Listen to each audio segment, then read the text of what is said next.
E. Christian Kopff is a professor emeritus of classics at the University of Colorado Boulder, where he taught for 36 years. He earned his BA at Haverford College and his PhD in classics from the University of North Carolina at Chapel Hill. From 2004 to 2011, he served as the founding director of the Center for Western Civilization, a fellow of the American Academy in Rome, and recipient of the Hero of Conscience Award from the American Freedom Alliance. Dr. Kopff was named Magister Magnus by the Consortium for Classical Lutheran Education, the organization's highest honor. He is the editor of a critical edition of Euripides Bacchae and author of The Devil Knows Latin, Why America Needs the Classical Tradition. Please join me in welcoming Dr. Kopff.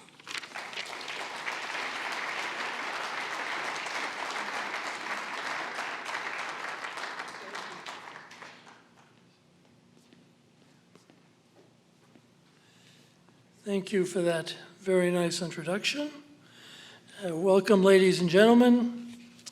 It's an honor to be here, and I'd like to thank Hillsdale College and the Center for Constructive Alternatives for setting up this seminar on such an important topic, and for allowing me to participate, and for giving me my topic, which is history and the liberal arts.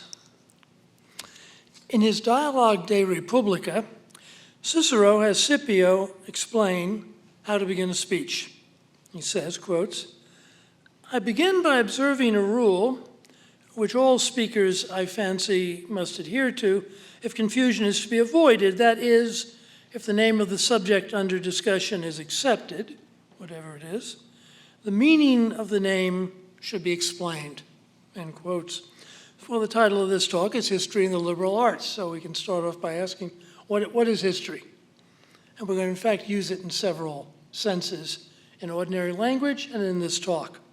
First, it may mean what happened in the past, the Battle of Hastings, the reign of Henry VIII, the good news of Jesus, and how it spread from Jerusalem to Rome. Second, history may refer to studying and recounting the past in many forms: textbooks, documentaries, works of literature, like Herodotus's histories or Gibbon's Decline and Fall. Third, as an academic discipline, history is one subject among many, social sciences, arts, humanities, and physical sciences, that comprise the undergraduate curriculum of a liberal arts education. There were 7 liberal arts that St. Augustine first cataloged in the 4th century AD. 3 formed the arts of language, the trivium, grammar, dialectic or logic, and rhetoric. 4 comprised the arts of mathematics, the quadrivium, arithmetic, geometry, astronomy, and music.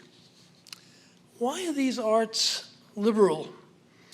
In her award-winning book, Cultivating Humanity, a classical defense of reform in liberal education, Martha Nussbaum writes of what she calls, quotes, "an education that is liberal in that it liberates the mind from the bondage of habit and custom," end quote.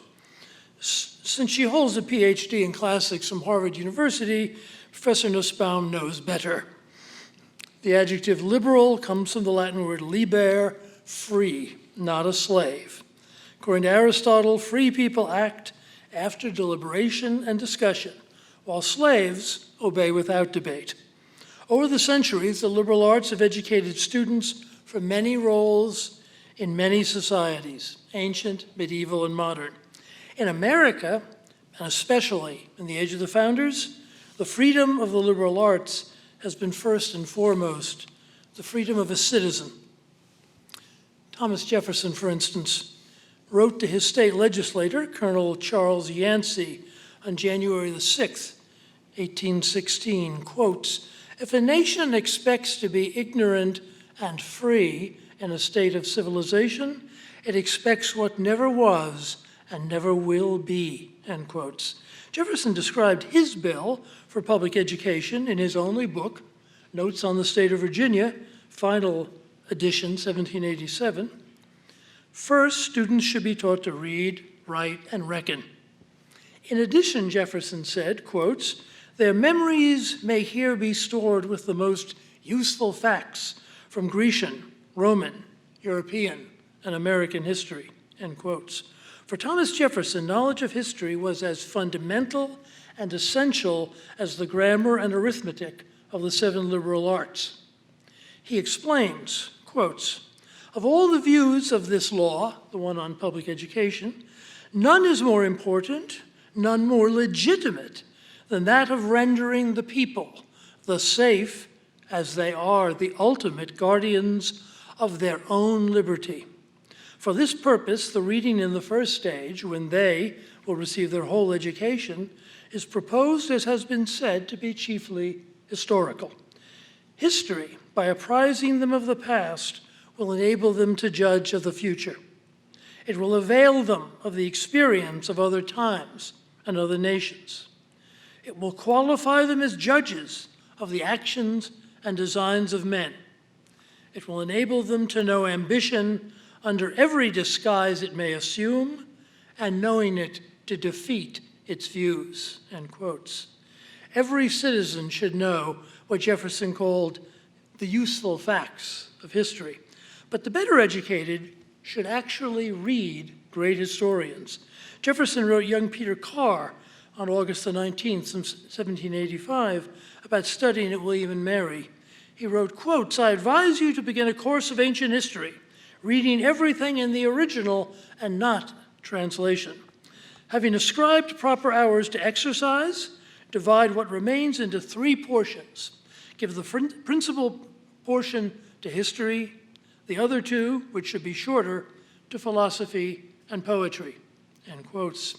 Jefferson urged reading historians in the original languages. He commented in the notes on the state of Virginia, quotes, "The learning Greek and Latin, I am told, is going into disuse in Europe. I know not what their manners and occupations may call for, but it would be very ill-judged in us to follow them in this instance," end quotes.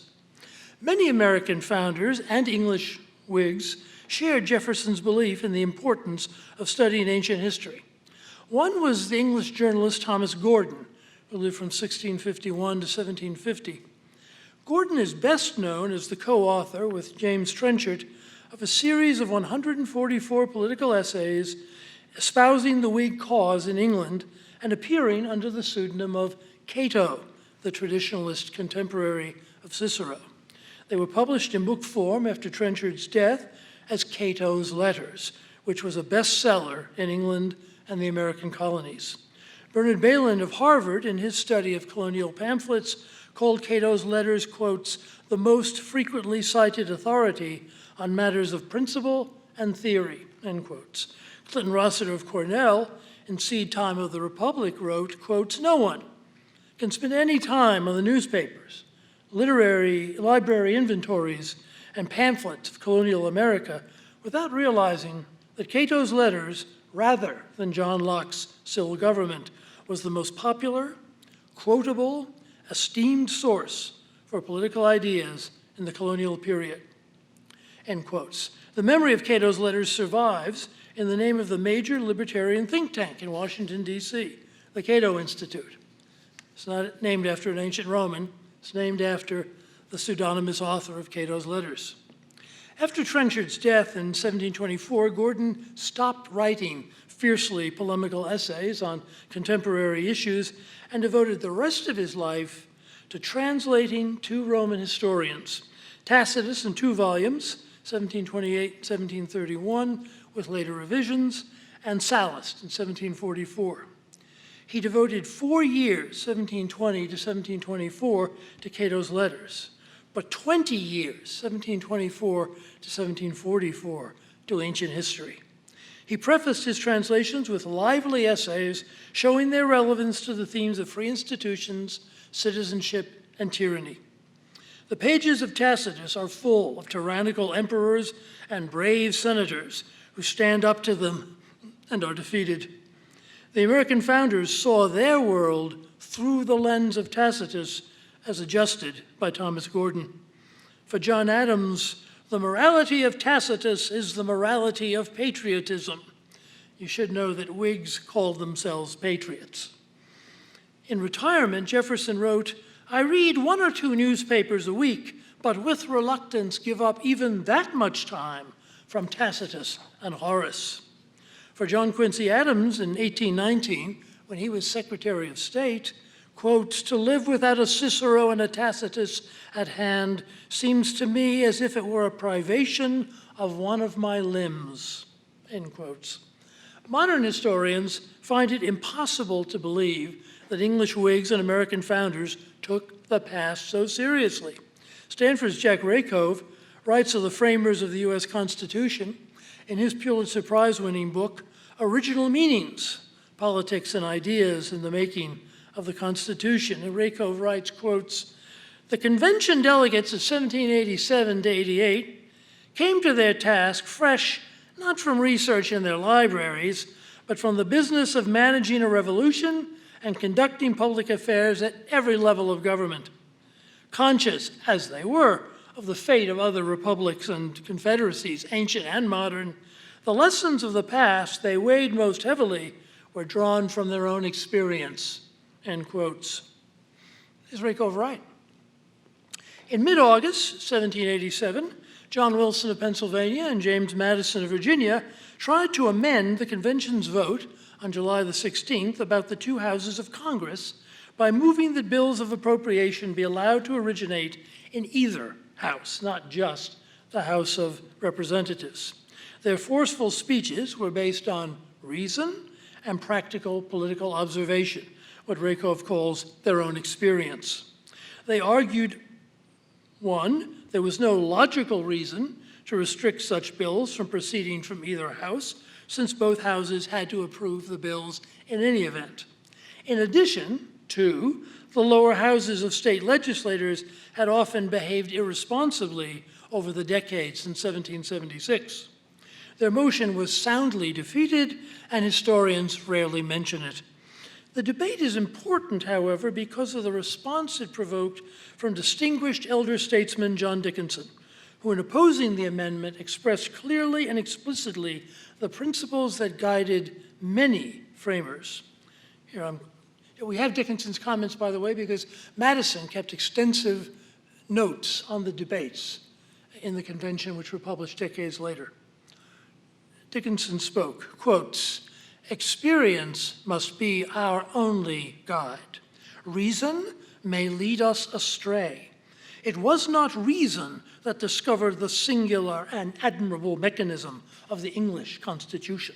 It was not reason that discovered, or even could have discovered, the odd, and in the eyes of those who were governed by reason, the absurd mode of trial by jury. Accidents probably produced these discoveries, and experience has given sanction to them. This is then our guide. And has not experience verified the utility of restraining money bills to the immediate representatives of the people? Whence the effect may have proceeded, he could not say, but the effect was visible and could not be doubted. Shall we oppose this long experience to the short experience of 11 years, which we had ourselves on this subject?" End quotes. Dickinson's rhetorical question refutes Jack Rakove's dictum, which was, as you remember, the lessons of the past that the framers weighed most heavily was drawn from their own experience. In fact, almost the opposite's true. What weighed most heavily with the delegates in Philadelphia during the summer of 1787 was not what Dickinson called the short experience of 11 years, which we had ourselves, which is what we today mean when we use the word experience. No, what mattered most to them was English history and common law, which was based on precedent. For John Dickinson and the delegates who voted with him, experience meant primarily history and tradition. As historian Douglas Adair noted, quotes, "Experience shows, our history proves, are expressions that are used interchangeably throughout the convention by members from all sections of the United States," end quotes.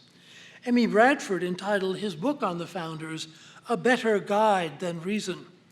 But that's not quite right. Dickinson did not say that history and tradition were better than rationalism. He said, experience must be our only guide. The history of the Philadelphia Convention and American history in general needs to be rewritten to show Americans time and again privileging biblical, classical, German, and English history and tradition over Enlightenment rationalism. Recent American history needs to be analyzed in light of the catastrophic consequences of privileging an abstract rationalism over history and tradition. The founders thought the study of history essential for education.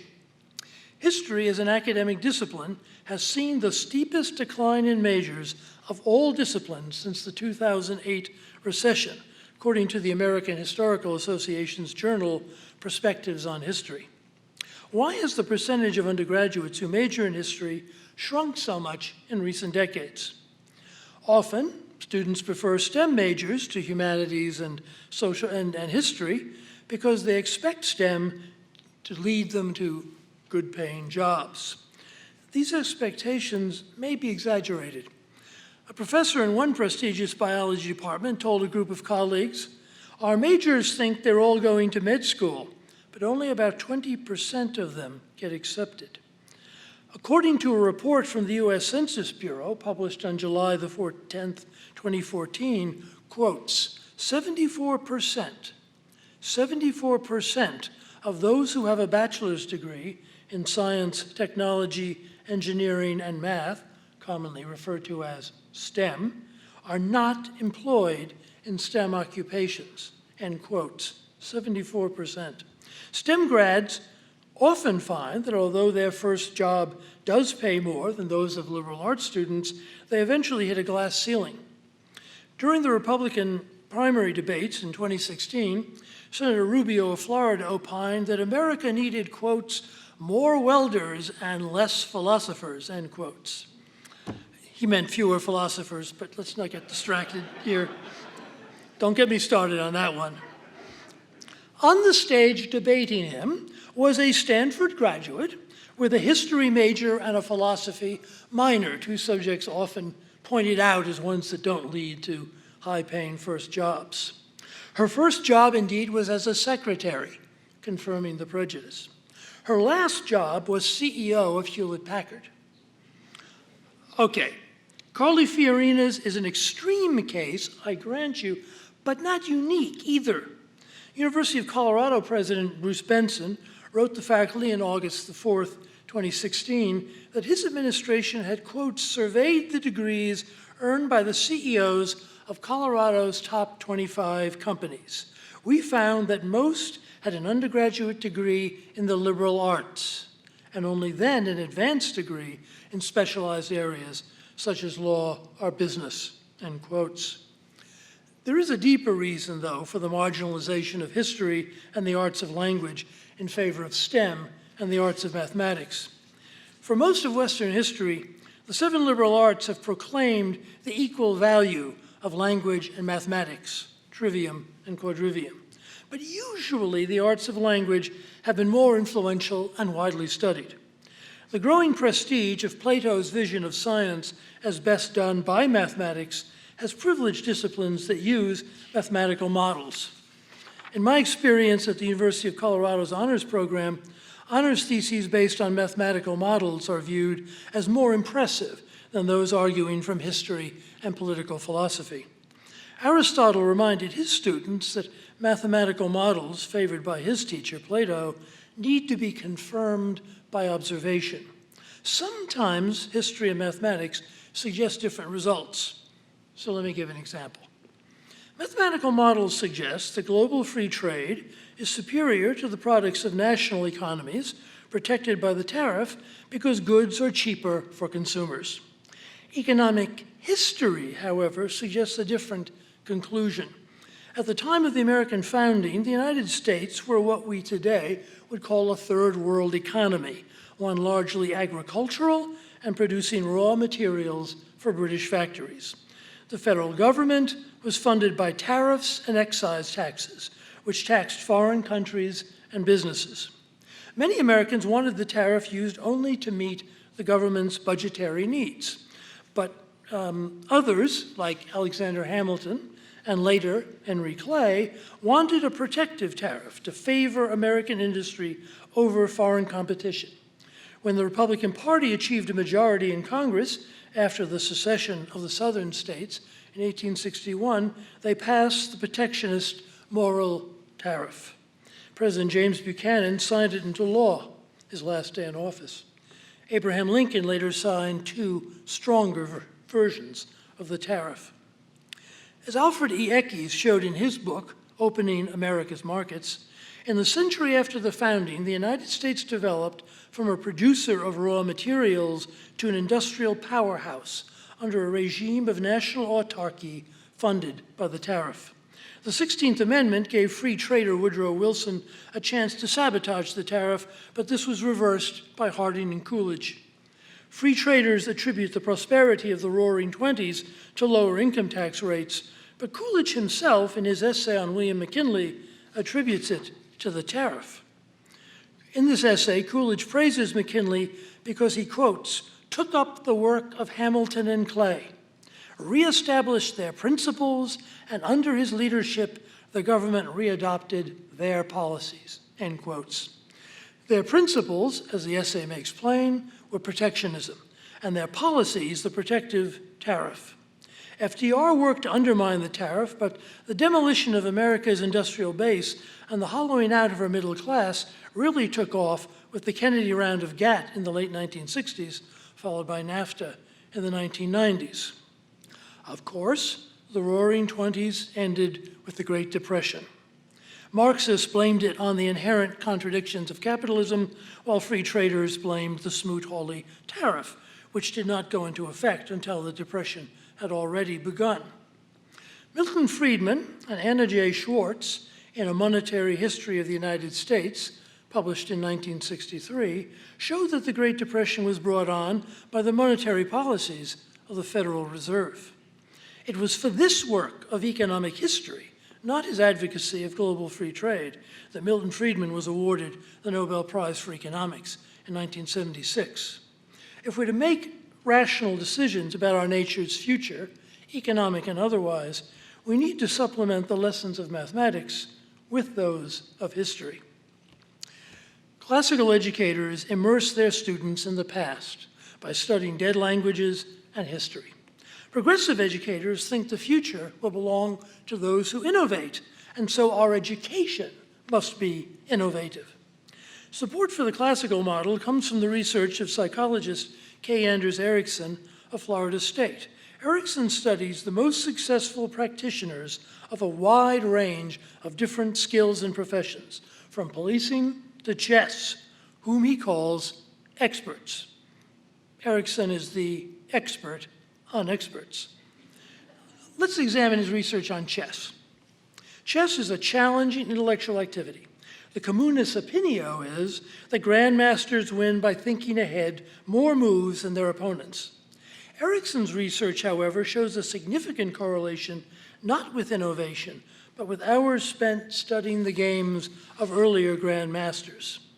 Joshua Foer discusses this in his book, Moonwalking with Einstein. Let me quote Foer, quotes, "Using magnetoencephalography, a technique that measures the weak magnetic fields given off by a thinking brain, researchers have found that higher-rated chess players are more likely to engage the frontal and parietal cortices of the brain when they look at the board, which suggests they are recalling information from long-term memory. Lower-ranked players are more likely to engage the medial temporal lobes, which suggests they are encoding new information," end quotes. Let me summarize this research. Amateur chess players innovate. Grandmasters remember. Outstanding achievement involves knowing the past. By immersing students in dead languages and history, the liberal arts aim at creating grand masters of citizenship. Jefferson's view of the importance of classical literature and ancient history from the 1780s did not change after decades spent as ambassador to France, member of Washington's cabinet and 2 terms as President of the United States. In Jack Rakove's words, quote, managing a revolution and conducting public affairs at every level of government, end quotes. Jefferson wrote to Nathaniel Macon from Monticello on January the 12th, 1819, quotes, I read no newspapers now but Ritchie's, and in that chiefly the advertisements, for they contain the only truths to be relied upon in a newspaper. I regret to say that Thomas Jefferson sometimes criticized our great free press. Jefferson, we're all shocked by that, so please, I understand. Jefferson went on to say, I feel a much greater interest in knowing what has passed 2,000 or 3,000 years ago than what is now passing. I read nothing, therefore, of the heroes of Troy, of the wars of Lacedaemon and Athens, of Pompey and Caesar, and of Augustus too, end quotes. Clinton Rossiter, in his Sea Time of the Republic, described the founders' education, quotes, it's easy to smile at the dull, rigid, crabbed methods that prevailed in colonial colleges. But if we judge the vineyards by the fruit they brought forth, we must acknowledge them a fertile ground of learning, science, reason, and liberty. They may not have taught young men enough useful knowledge, but they did teach them, in their own tradition-ridden way, to think, communicate, and lead. To think, communicate, and lead. And Rossiter goes on, the roll call of Harvard and William and Mary men in the Revolution should be evidence enough that Latin, logic, and metaphysics, to which we may add ancient history, were a rich fertilizer in the cultivation of reason, virtue, honor, and love of liberty. Progressive educators focus on liberating students from the bondage of tradition and the dead hand of the past. They reject studying the dead languages that have given us the vocabulary for philosophy, theology, medicine, science, law, and citizenship, and the history of the Athenian democracy, the Roman Republic, and the American founding. George Orwell warned against this attitude in his novel, 1984, when he described the visit of Winston Smith and his girlfriend Julia to the apartment of the government agent O'Brien, who treats them to good liquor and access to books and conversation not available to most people. Sounds like an early seminar of the Center for Constructive Alternatives. Eventually, there's enough alcohol left for one more toast. I hope we won't reach that condition tonight. And O'Brien fills their glasses. What shall it be this time? O'Brien said, still with the same faint suggestion of irony. He seems to always have this smirk on his face. To the confusion of the thought police? To the death of Big Brother? To humanity? To the future? To the past, said Winston Smith. Yes, O'Brien agreed gravely. No more smirking. Yes, O'Brien agreed gravely. The past is more important. George Orwell was a democratic socialist, not a conservative. But he was a cultured man, and he knew that the beauty and freedom we enjoy are legacies from the past. History and a liberal arts education teaches students to value our traditions of language, history, and law, and employ them to live as free citizens of a nation founded with consensual institutions, committed to debate and discussion, using the lessons of history and the liberal arts of language to persuade our fellow citizens and devote ourselves, as our ancestors did, to the cultivation of reason, virtue, honor, and love of liberty. Another reason to study history in the liberal arts curriculum is that these stories, whether recounted orally or preserved in great works of literature, touch our hearts in ways that grammar and logic do not.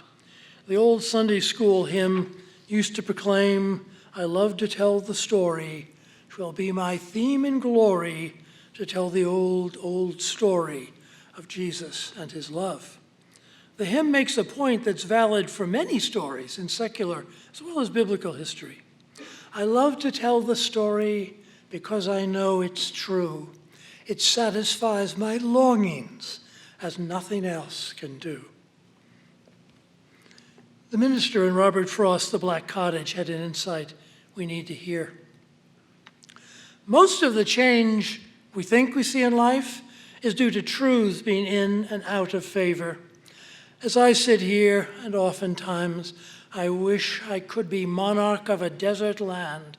I would devote and dedicate forever to the truths we keep coming back and back to. I like that poem, but I do have a quibble with it. Lands that are dedicated to the truths and stories we keep coming back and back to are not deserts. They're full of family farms, local factories, and churches. Their families have a lot of children. Their citizens are soldiers. Their story is our story. Today we like to proclaim nothing is the same after some important event. If we have to hear about the past, we want it laid out for us in PowerPoint or downloaded onto our Kindles so we can skim it on the airplane. Give us the gist, and if you don't mind, spare us the history lesson. Traditional liberal arts education, however, insisted on the history lesson, beginning with the ancient Greeks and Romans.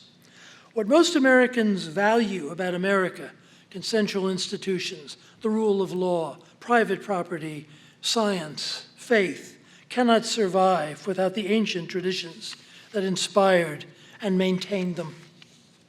We are free and creative, not because we inhabit a new nation dedicated to a proposition, as somebody once said, but because we are citizens of what General MacArthur called the United States in his last great speech at West Point, quotes, "This beloved land of culture and ancient descent." Culture and ancient descent, end quotes. John Adams wrote his friend, Dr. Benjamin Rush, "I should as soon think of closing all my window shutters to enable me to see as of banishing the classics to improve Republican ideas." The liberally educated value the past and the great works that preserve that past.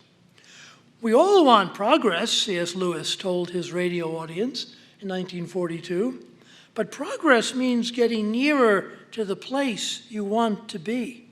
If you're on the wrong road, progress means doing an about turn and walking back to the right road, and in that case, the man who turns back soonest is the most progressive, end quotes. It's not a question of choosing the right major. We're on the wrong road.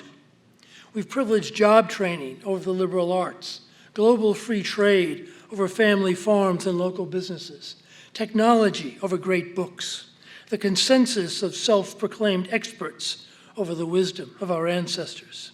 It's time to turn around and go back to the right road. We shall recognize it when we get there, because, you see, it's the road home. Thank you for your kind attention.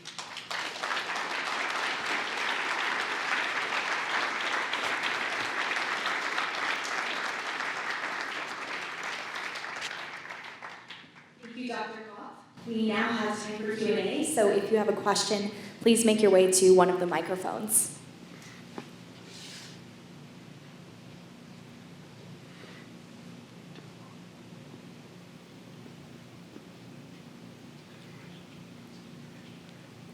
I am to remind students that good questions will be considered for extra credit.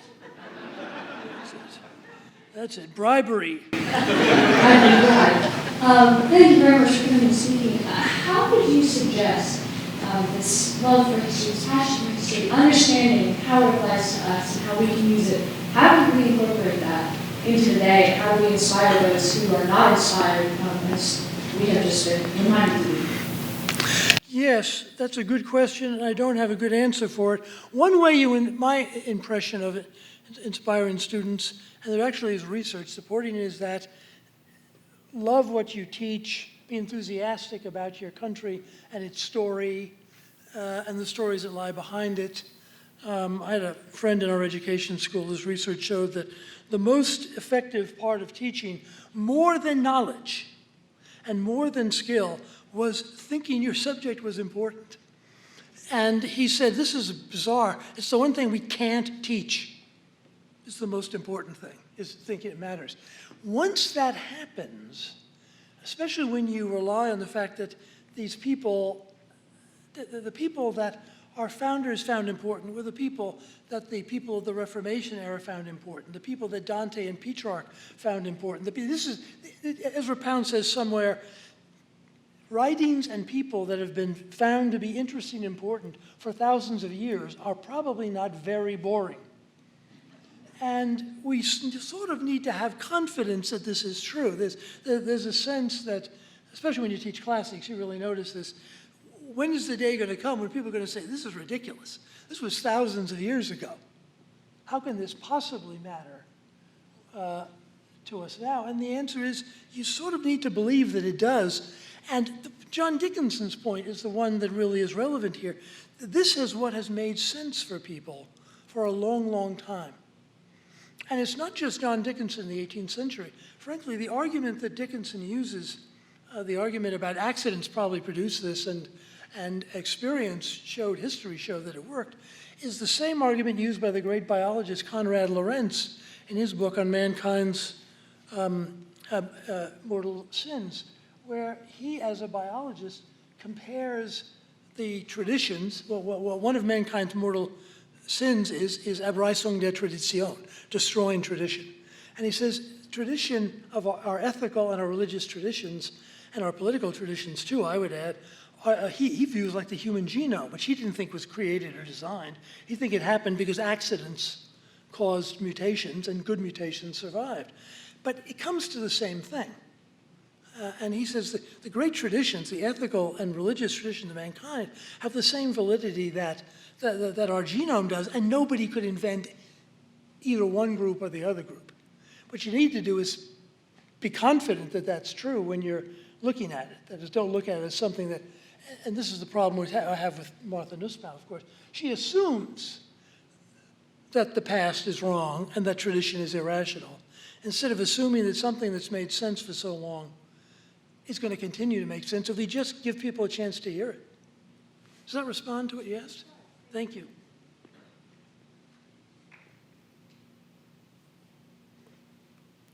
Thank you so much for your wisdom and exhortation. I'm wondering, for those of us who strive and desire to be scholars of history, when we see history beginning to repeat itself, and when history itself is the best testimonial to those who are deaf to its very prophecy, is there any room, or how much room is there, for compromise when it comes to our culture's desire for STEM answers, I suppose? When people don't want to listen to history, but history holds the answers, how much room is there for us to compromise when it comes to warning them of the very thing that is likely to repeat itself? Well, here, I mean, you're bringing up a really good point, and the fact is, we have an unfair advantage because they, have to write you've all seen Karl Rove writing these things on the whiteboard and numbers and on and on. But the fact is, people respond to stories and heroes and villains much more than they do to numbers.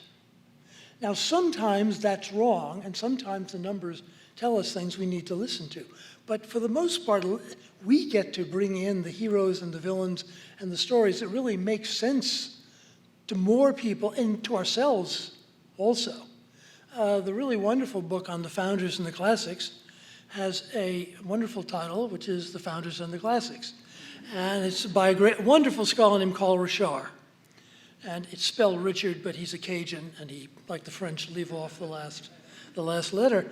And his book includes a chapter on the heroes and the villains. Who are the heroes and the villains? And some of these, of course, are people that changed places at other times. Julius Caesar was a villain back in the 18th century. 100 years later, the great liberal classicist Theodor Mommsen, Caesar was a hero. And for Dante, Brutus and Cassius are in the lowest part of hell. They're right next to Judas because they were disloyal to to their emperor. So the heroes and villains may change sometimes for different reasons, but for the most part, these are things we can make to come alive for people because they were alive. So I think we have the unfair advantage, if we'll take advantage of it and we'll insist, wait a second, I'm going to believe those models when it comes out that way. But they don't all come out that way. Does that make sense? Thank you. Hello, thank you for your time. I was curious about tradition, because it seems like when we refer to tradition, it almost seems as if there's a golden age that we sort of look back to. Is that fair to say, or is there a sort of standard that we look back to? Because it seems as if almost every generation would have to look back. Tradition, I guess, where are we supposed to look back to as sort of the standard? Would we look back to just as far as the American founding, or back to the Middle Ages, or farther? Right. Great question. And the success or the argument for the great traditions is precisely that they've been through so many ages. And one of the points that Konrad Lorenz makes, even more clearly than John Dickinson, is that no one person or study group or generation could come up with the human genome or the great moral traditions. Anyone who's read C.S. Lewis's book, we got quoted here, he lists all the commonalities of ethical tradition all over the world in the abolition of man. And the argument is precisely that no one generation has it all. Tennyson says in his Arthurian poem somewhere, the old order changes, making way for the new, and God fulfills himself in many ways, lest one good custom should destroy the world. There not only is not a pure golden age, but the whole point of these traditions, ethical, political, etc., or religious, is precisely they've been through so many different ages. Now, I don't want to present an argument from Christianity that doesn't involve the Holy Ghost, obviously, but here's something that's been through antiquity, the Middle Ages, and the modern world. It's known a lot more than anybody now could know. Now, let me just modify what I just said by bringing up the point we had about heroes and villains. Every healthy society, every healthy person has somebody he views as a kind of hero, and every healthy society has some age that they view as a wonderful age. But when you honor it and you honor those, you honor them for the good things, and you know there are bad things too. Whereas the great traditions that have made their way through so many ages, so many peoples, and so many times, that's the thing that I would argue for in favor of tradition, and why I would argue, again, for history, because history allows us to look when these things worked, and are there times when they didn't work. Does that make sense? Thank you. Thank you for speaking to us today. So I have a question. You were referring a lot to how the founders took into context these greats from the past, and all of them paid attention to many of the same people. But even among the founders, these people who are reading the same works from the same people, they had different, not even interpretations, but you could say differing applications of the same lessons. Can you speak to how, even though lessons from history are unchanging, our interpretations of them are changing? How do we know how to apply history correctly and not in a twisted manner, maybe twisted by our own personal experiences or the age in which we live? So I'm going to let Aristotle answer this question. And one of his points, and he makes this in the Ethics, and he makes it on the Soul, is that there are people that are experts in a little area, and they're really good in that area, but they can't connect it to the wider society they live in. And for Aristotle and for Plato, there are these architectonic visions. And for example, for Aristotle, economics is subordinate to politics. I know many people who think it shouldn't be that way. Economists should be telling the politicians what to do. But the idea that the point is that a liberally educated person, a person educated to be a citizen, has that kind of education, how to use the opinions of smart people. So I will say a couple of things that I said today the leading scholars in the field don't agree with, okay? In fact, there's a genuine consensus that the founders the founding was an Enlightenment project, and that it was a distinctly modern project. And I just don't mean, the other side. I mean people on our side, really good people on our side. So, I mean, it's legitimate. I happen to think the evidence, when evaluated carefully and critically, would show that somebody's right and somebody isn't right.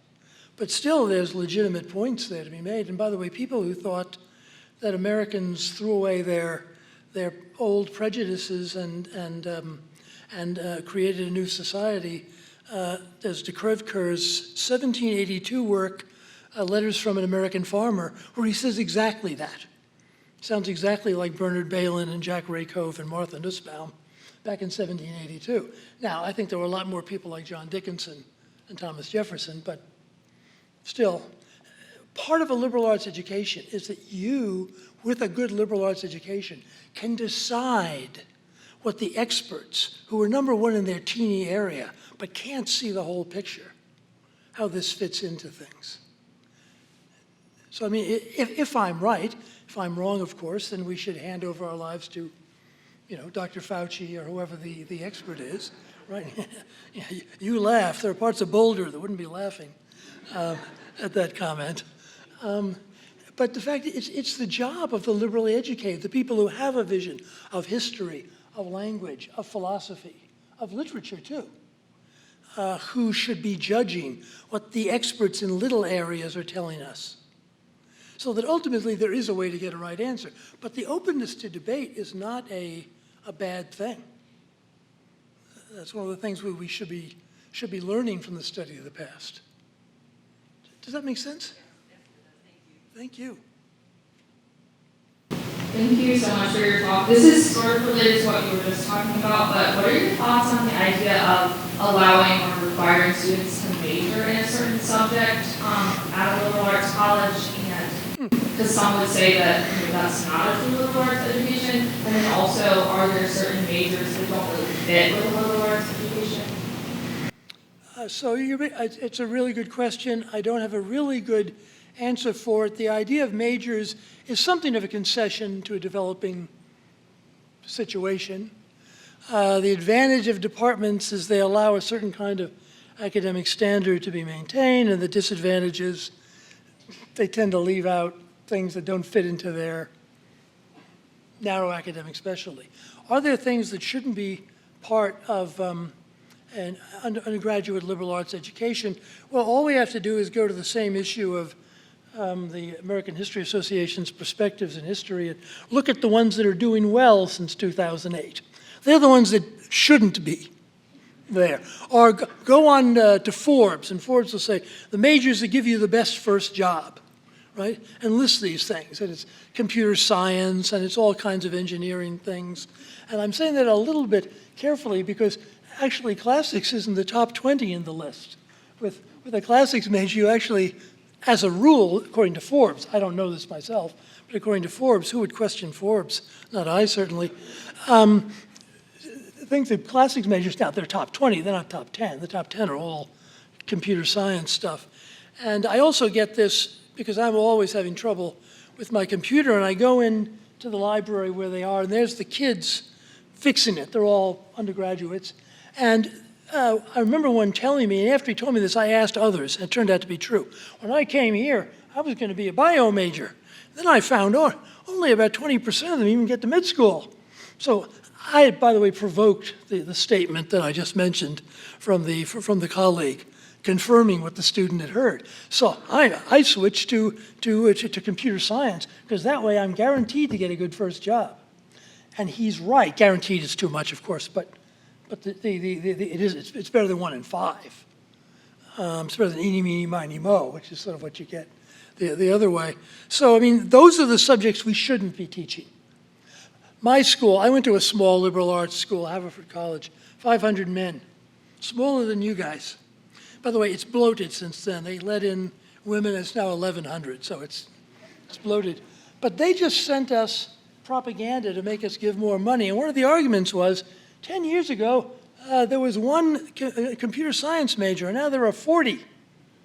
Isn't this good? And I thought, well, you know, it certainly makes it easier in my checkbook when you tell me things which I'm completely opposed to on principle. These people, they should be studying mathematics, they should be studying science. They shouldn't be studying that at a liberal arts school. They should be learning to be the Carly Fiorinas of these businesses in 10 and 15 years, which is what you guys are going to be, by the way. You can tell your parents that anyhow if you want to. I once was teaching at a course for one of our courses done in a dorm. We were thought it was a great idea to teach people in their dorms. And it was a Greek history course, and 2 kids came up to me after about a month and said, ancient history is so great. I was going to be a physics major, but I'm thinking of becoming a history major. And I said, 1, you should follow what you find important. 2, your parents are going to hire a hitman from Miami to kill me. Because they're going to think you've committed career suicide by leaving a science, a STEM subject, and going into this. So please warn me if you see large sums of money on your parents' credit cards going to flights from Miami to Denver, because I'll know to start protecting myself. You know, basically, the more you go back to the older liberal arts education, this is the education that gave us Dante, that gave us Luther and Calvin, that gave us Aquinas and William of Ockham, frankly, that gave us the founders. And this is the education that prepares you to think, communicate, and lead.